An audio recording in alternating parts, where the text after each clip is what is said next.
Okey, kita akan belajar A dengan Ba. A dengan Ba. Okey, dekat iqra pertama, dia hanya ada huruf ini sahaja.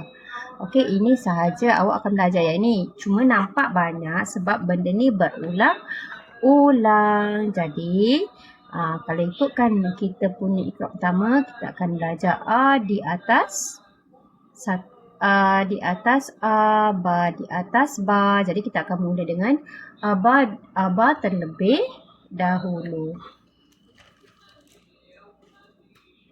Jadi untuk iqra ini kita mulakan dengan iqra pertama, muka surat pertama iaitu A.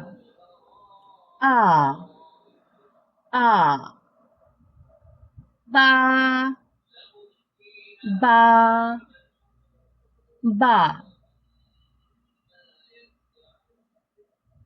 Okey, sebelum kita mula, mana A? Okey, ini A. A. Mana yang sama? Cari ya. Okey, ini sama A. Ini samalah.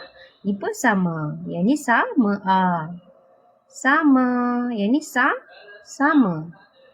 Yang ni sama A. Okey, sama. Sama. So, sama kita semua sebut benda yang sama sajalah. Okey. Jadi, dia sama sahaja. Jadi, yang kita mula dengan bacaan penuh. A. Ba. A. Ba. A. Ba. Ingat ya, Ba. Ba dia yang ini, bukan yang ini. Okay. So, A. Ba. A. Ba. Ba. A. Ba. A. Ba. A. Ba.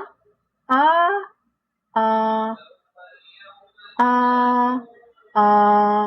Ba. Ba. Ba. A. A. Ba. Ba. Ba.